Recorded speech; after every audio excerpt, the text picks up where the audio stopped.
I'm Ryan from ExtremeTerrain.com, and this is my review of the Smittybilt XRC Gen2 rear bumper fitting all 2007 to 2016 JKs. This bumper is for those of you who want to swap out the factory rear bumper on your Jeep with an aftermarket one that provides a lot more protection, some additional features, and some additional styling to your Jeep.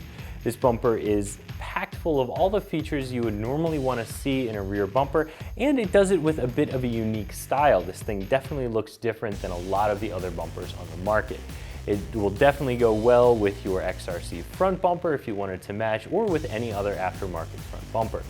Now, this XRC Generation 2 line is a little bit more expensive than some of the other bumpers on the market, but for the build quality and the features, in my opinion, it's worth it if you have the budget. This bumper is built from 3/16 inch steel, and it's covered in a two-stage textured black powder coated finish, which looks pretty good and also will hold up well and protect the bumper against rust and corrosion for a good long time. As far as features go, this bumper has D-ring mounts that are welded right through it and bolt directly into the frame rails, giving you plenty of strength if you need to use them for a recovery point.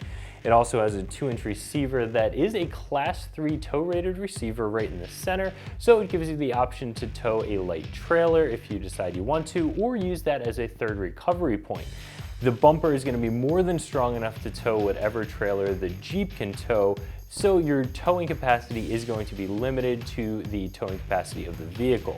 For those of you with a 4-door, you're going to be limited to 3,500 pounds with a 350-pound tongue weight capacity, and the 2-door is limited to a 2,000-pound towing capacity with a 200-pound tongue weight capacity. Aside from the features that we already talked about, this bumper has 2 cutouts right here, and it comes with the reverse lights to fit right inside. The wiring harness that's included gives you a switch, so you can use these as auxiliary lights, but you can also tie them into your factory reverse lights, so when you put the Jeep in reverse, these will come on automatically. This is a really nice feature because a lot of bumpers don't have cutouts for auxiliary lights, or if they do have cutouts, they don't include the lights, which leaves you shopping for a light that fits in the hole properly and also leaves you spending a little bit more money. With the factory tint or the tint on a lot of aftermarket tops, it can be a little bit difficult to see out the back of the Jeep. I personally like having auxiliary reverse lights out back, and this bumper includes them right out of the box. The bumper also has this nice large cutout, so if you are still having a large spare tire in your factory location, you're not going to have an issue with the tire contacting the bumper every time you go and try and close the tailgate. Now, something that Smittybilt is doing with these Generation 2 bumpers is adding a little bit of plastic.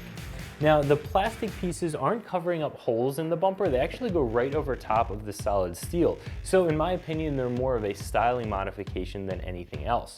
And these are a ultra high molecular weight polyethylene, which just means they're going to be a really strong plastic. They're going to hold up well to UV light. They're not going to crack, fade, and if you do bang them off of a rock, they're going to hold up again without cracking.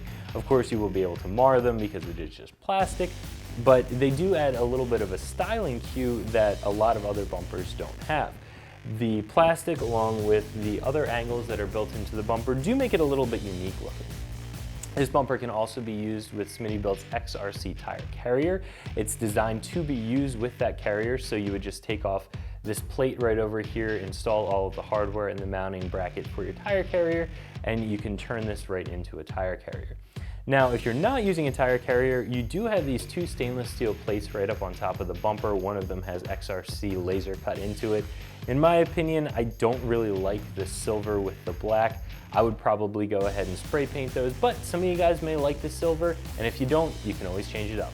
This bumper is going to install onto your JK in much the same way as a lot of other factory bumpers. The first step in the installation is, of course, to remove your factory rear bumper, which you'll do by removing the 2 bolts in each frame rail and the 2 in the rear cross member.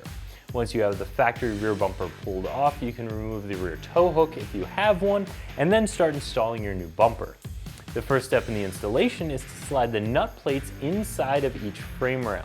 From there, you can lift up the bumper, set it over the frame rails, and put a couple of bolts in from either side. You're going to want to leave those loose for right now. After that, you can move to the center section of the bumper where you'll put another sandwich plate behind the rear cross member and bolt that directly into the bumper. That's going to give you a ton of strength for towing and for recovery. That's pretty much it for the bumper after you torque down all of the bolts. Of course, if you're going to be installing the included LED lights, you'll want to install those into their slots before you install the bumper onto the Jeep, and they pretty much just clip right into place. There isn't much to that installation. Then once you have the bumper installed, you can go to wiring. The lights do come with a wiring harness that has a control module, and it's a pretty nice harness. It also includes a switch, so you can turn the lights on and off with the switch, or you can tie into your factory reverse light circuit and have them come on automatically. The whole installation for the bumper itself should take you less than 2 hours, and you won't need any specialty tools, just some regular hand tools.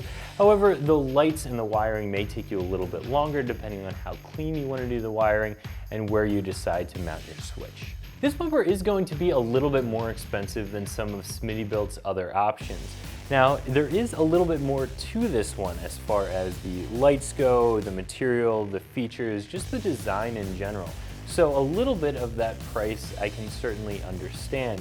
However, if you're looking for a bumper tire carrier combo, by the time you get the tire carrier that goes with this new bumper, you are going to be up over the price tag of a lot of others on the market.